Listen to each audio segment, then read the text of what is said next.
नमस्ते दोस्तों, मेरा नाम विक्रम सेठिया। मैं एक लाइफ कोच और मोटिवेशनल स्पीकर हूं। हम बचपन से ही महान सिकंदर का नाम सुनते आ रहे हैं। स्कूलों में बताया गया कि सिकंदर बेहद क्रूर और खतरनाक शासक था जो विश्व विजेता बनने की चाहत रखता था।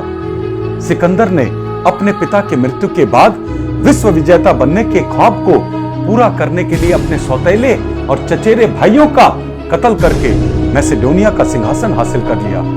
ईरान पर आक्रमण किया, कॉर्दस को जीता, टायर को नष्ट कर दिया, बेबीलोन को जीतकर पूरे राज्य में आग लगवा दी और फिर अफगानिस्तान को रौंदता हुआ भारत के सिंधु नदी तक चढ़ आया। सिकंदर को अपनी जीत का घमंड होने लगा था।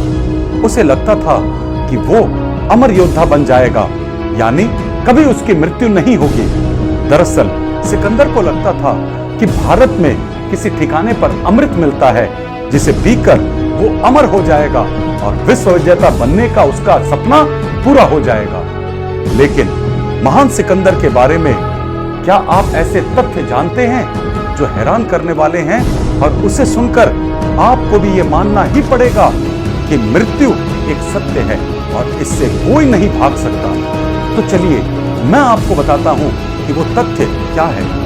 भारत से लौटने के बाद सिकंदर को मलेरिया, टाइफाइड के कारण बुखार हो गया था और डॉक्टरों ने जवाब दे दिया था कि अब वो उसे बचा नहीं पाएंगे और वो सिर्फ चंद घंटों का ही मेहमान है। आपको ये जानकर आश्चर्य होगा कि मौत को हराने का दावा करने वाले महान सिकंदर को मरने से पहले पता चल गया था कि धन दौलत, अहंकार, जीत, घमंड सिर्फ एक झूठ है, जबकि सत्य सिर्फ मृत्यु है।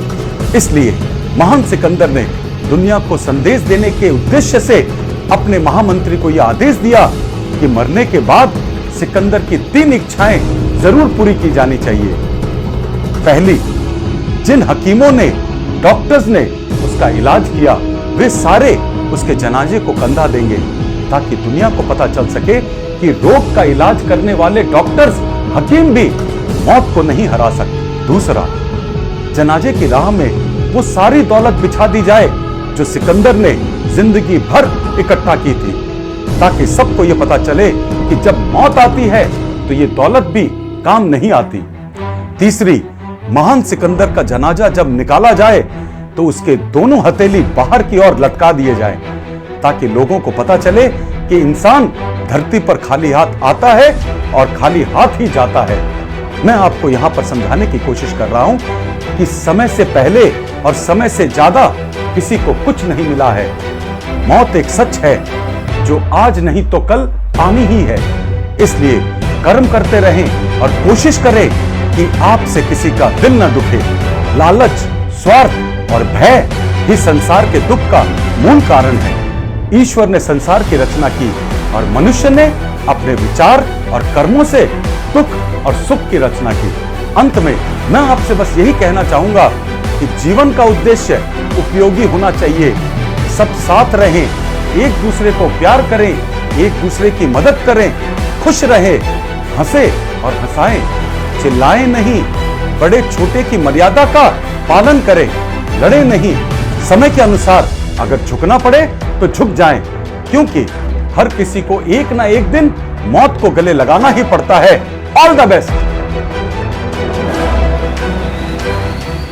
इसे अपने दोस्तों के साथ और अपने रिश्तेदारों के साथ और दूसरे लोगों के साथ शेयर करना मत भूल जाइएगा और आप हमारा YouTube चैनल भी सब्सक्राइब कर लीजिएगा और बेल आइकन दबाना मत भूल जाइएगा, जिससे कि इस तरह की जीवन में आगे बढ़ने की बातें हम डायरेक्टली बिना किसी डिस्ट्रप्शन के आप तक पहुंचा सके। नमस्ते दोस्तों।